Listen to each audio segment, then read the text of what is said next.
सोचता हूँ कि रिलीजन और स्पिरिचुअलिटी का एक बहुत ही बड़ा हिस्सा है फेथ। आप किस पे फेथ कर रहे हो is secondary to do you have faith at all. Faith is more important. तो अब थोड़ा सा टॉपिक को चेंज करते हैं, बिल्कुल, क्योंकि इतना डीप ना हो जाए कि सारे डूब जाएं और सब सो जाएं, लोग लेट जाएं, उनके मुंह से झाग निकलने लग जाए और फिर आपको उनका इलाज करना पड़े। तो अब वापस से उस पॉइंट पे आते हैं, यानी कि जो आज का एज ग्रुप है हमारा, that is between 18 to 20 years.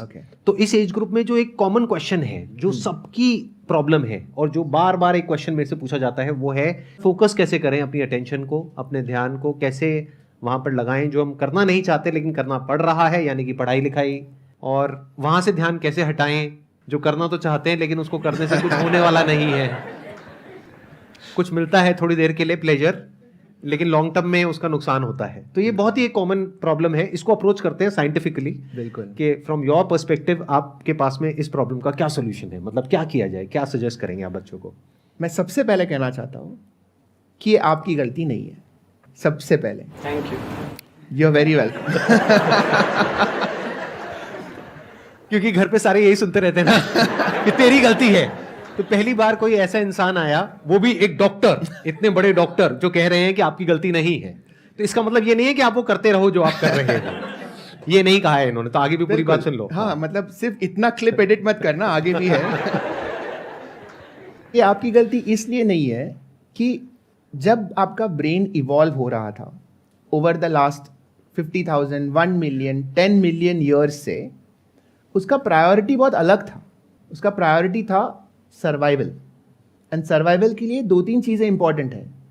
खाना, दोस्त सपोर्ट के लिए कि कोई मारने आए तो, कम्युनिटी, पार्टनर, स्पीशीज़ को आगे बढ़ाने के लिए, और कुछ डेंजर है तो उससे दूर जाना।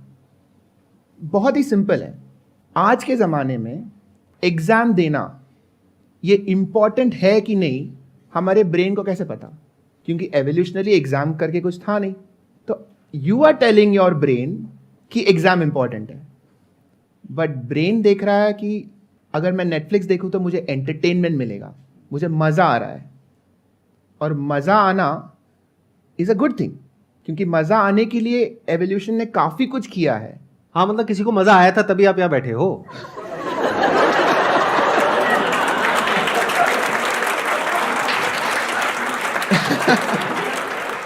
उनकी भी गलती नहीं थी। तो ये जो हम लोग कह रहे हैं ना कि मुझे डिस्ट्रैक्शन हो रहा है, एक्चुअली ब्रेन को लग रहा है कि वो ज़्यादा इंपॉर्टेंट है, और आप ये फालतू की चीज़ों में टाइम वेस्ट कर रहे हो, जैसे एग्जाम्स और पढ़ाई। ब्रेन को समझ में ही नहीं आ रहा है कि एग्जाम पढ़ाई इंपॉर्टेंट है, क्योंकि ब्रेन को फ्यूचर के बारे में सोचना नहीं आता। सच ये है कि हमारा जो प्रिमिटिव ब्रेन है, जो पुराना ब्रेन है, इसको लिम्बिक सिस्टम कहते हैं, पुराना ब्रेन है, इसको फ्यूचर के बारे में सोचना आता ही नहीं है।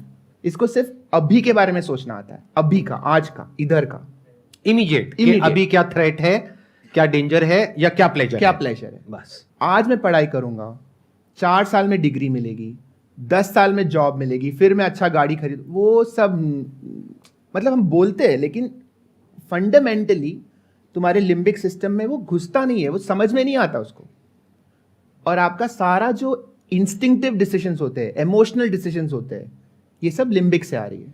तो जो इवॉल्व्ड ब्रेन है, जो अभी अभी आया है, 10, 15, 20 हजार साल में आया है। बल्कि पढ़ाई लिखाई देखा जाए तो अभी 50-100 साल में आई है। पढ़ाई तो अभी अभी आया है, बट जो इवॉल्व्ड ब्रेन है, that is the one that is logical, that can look into the future, plan कि अच्छा मुझे ये बनना है, ये बनना है।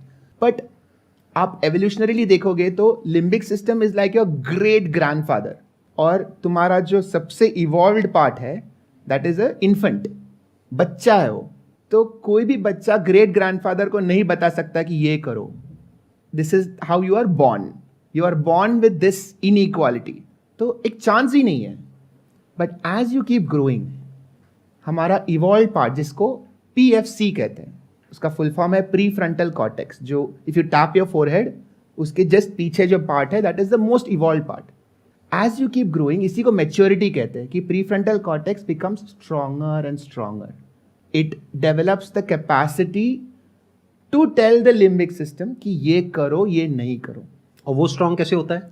Through experience, through knowledge, through life. इसी को मैच्योरिटी कहेंगे कि जैसे टाइम बढ़ता है, यूजुअली 25 ईयर्स मानते हैं, एब्स्ट्रैक्ट है, बट 25 साल की उम्र में प्री फ्रंटल कॉर्टेक्स इवॉल्व हो जाता है. तब तक तो इनकी लाइफ की धज्जियां उड़ जाएगी.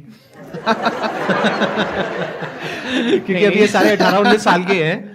अगर तब तक इनको समझ आएगा कि ये जो कर रहे हैं उसकी वजह से क्या गड़बड़ होने वाली है. बिल्कुल. बट ये तो एक बहुत बड़ी प्रॉब्लम हो गई जिसका हमको सोल्यूशन निकालना पड़ेगा.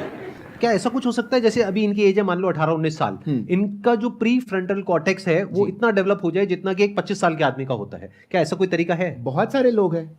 There are so many children who are at 17, 18, 20, 22 are achieving very good things because they have learned to control their limbic system. और वो कैसे होता है? Most important is motivation. हम लोग क्यों कर रहे हैं? PFC कह रहा है कि एग्जाम के लिए पढ़ाई करो. क्यों पढ़ाई करें? अगर वो क्यों बहुत क्लियर है दिमाग में, तो PFC will overcome the limbic. और वो क्यों सिर्फ क्लियर होने से नहीं होगा. मान लो किसी को क्लियर हो भी गया बट कुछ देर के लिए क्लियर हुआ, फिर उसके बाद में और जो हमारा जो डिफॉल्ट सिस्टम है उसने ओवर पावर कर लिया उस क्यू को. तो that cue has to be reinforced and it has to be a constant thought and a constant reminder. और वो डोमिनेटिंग थॉट होना चाहिए, तभी वो हमारी बायोलॉजी को सरपास कर सकता है. राइट? दोनों बायोलॉजी है, ऐसा नहीं है कि एक बायोलॉजी और एक नहीं है, बट जो लिम्बिक का क्यू है, द लिम्बिक का मोटिवेशन है, वो 1 बिलियन ईयर्स से हो रहा है. अगर आपने सुना होगा practice makes man perfect. The limbic has been practicing for 1 billion years. आप एग्जाम के लिए प्रैक्टिस कर रहे हो 2 महीने से. क्या कंपटीशन है ये तो हो ही नहीं सकता. So the more you practice that motivation कि मुझे ये करना है क्योंकि दैट मेन रीजन आप बार बार रीएनफोर्स करते जाओगे तो that PFC can overcome the limbic. So there is no clear cut finish line. जो फिनिश लाइन है वो हमने बनाया है, एक कहानी है कि एक एब्स्ट्रैक्ट फिनिश लाइन हमने बनाया कि चलो ये हुआ तो खत्म. Trust me, I have given more than 25-30 exams, और हर एग्जाम के टाइम में मैं सोचता था कि बस ये एग्जाम अगर क्लियर हो जाए तो लाइफ सेट है. बट वो नहीं होता, बिकॉज एग्जाम के बाद you are still struggling. There is a new struggle. There is always a new struggle. But ये उसी को समझ आता है जो उसको अचीव कर लेता है. Exactly. हाँ. क्योंकि मैं जब 12th में था, MBBS फर्स्ट ईयर में था, मुझे लगता था कि ये अगर एग्जाम क्लियर हो जाए तो I am done. But that is not true. अभी मैं कॉन्फिडेंटली बोल सकता हूँ कि ऐसा नहीं है. नहीं, बट 2 अलग अलग प्रॉब्लम्स हो गई. एक हो गई हैप्पीनेस प्रॉब्लम, एक हो गई survival problem. Happiness problem is कि हमें ये लगता है कि ये करके मैं खुश हो जाऊंगा, तो खुश तो कभी होते ही नहीं. Happiness is an illusion. Scam है पूरा का पूरा जो आपको बेचा जा रहा है. कहने का मतलब है एक है happiness problem which is a very big problem in itself. वो है उन लोगों के लिए जिन्होंने वो पा लिया है जो वो पाना चाहते थे, और उनके पास में एक रीजनेबली कंफर्टेबल लाइफ है. अभी एक बार को उस डिपार्टमेंट को छोड़ देते हैं.